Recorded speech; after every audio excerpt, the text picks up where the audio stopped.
Lesson 34, John 7:40 through 43.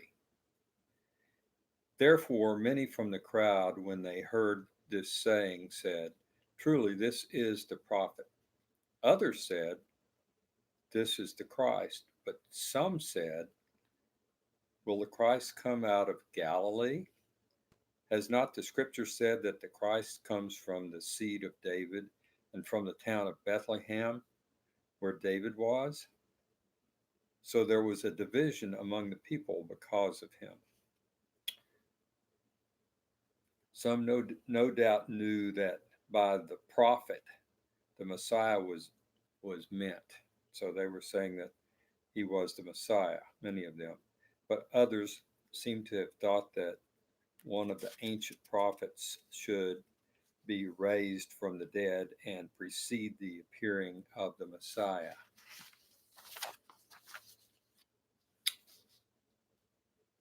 It said there also, "Will the Christ come out of Galilee?" Well, some rejected Jesus because they were ignorant, not knowing the truth about him. These ones did not know that Jesus was really born in Bethlehem, even though they knew that the prophecies about Jesus being born in Bethlehem were true. Verses 44 through 49. Now, some of them wanted to take him, but no one laid hands on him. Then the officers came to the chief priests and the Pharisees, who said to them, "Why have you not brought him?" The officers answered, "No man ever spoke like this man." Then the Pharisees answered them, "Are you also deceived? Have any of the rulers of the Pharisees believed in him? But this crowd that does not know the law is accursed."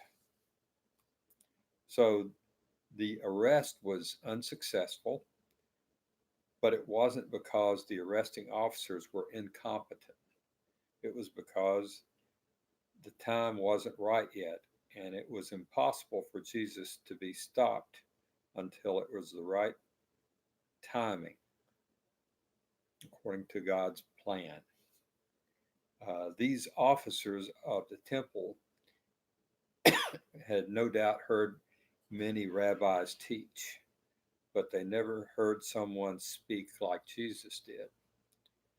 They were so impressed by the message of Jesus that they found it impossible to do their assigned work of arresting and silencing him. They just couldn't bring themselves to do it at that point.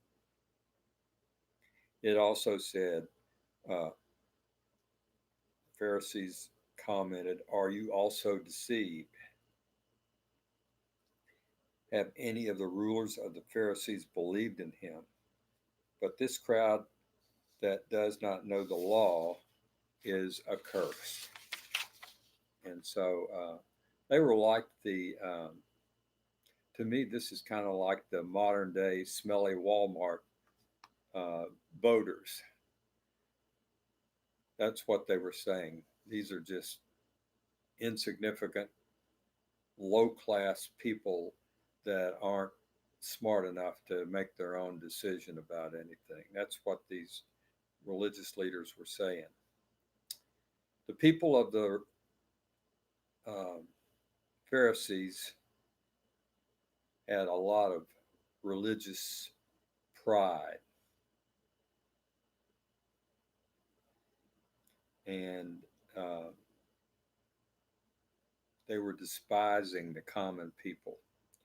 They hoped to shame and intimidate the officers who didn't arrest Jesus, with the idea that all the smart and spiritual people don't follow Jesus, so neither should you.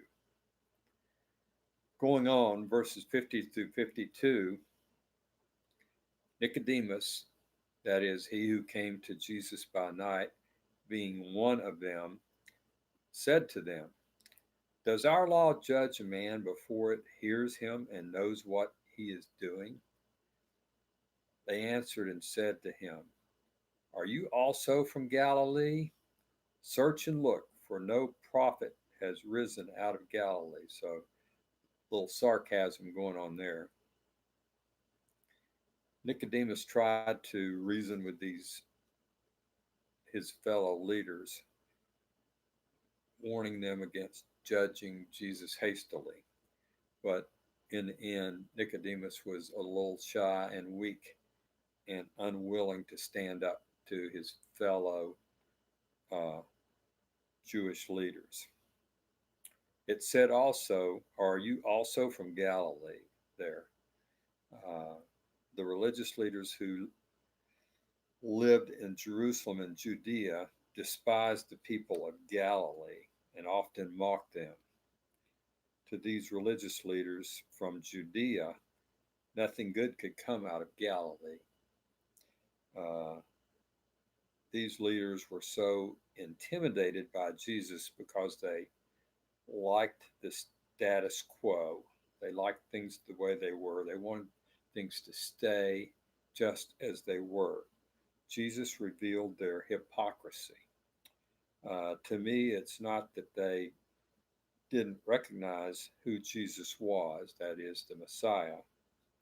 They just didn't want to be exposed for who they were. And so they continued to throw a huge obstacle up in front of Jesus. That's it for this lesson.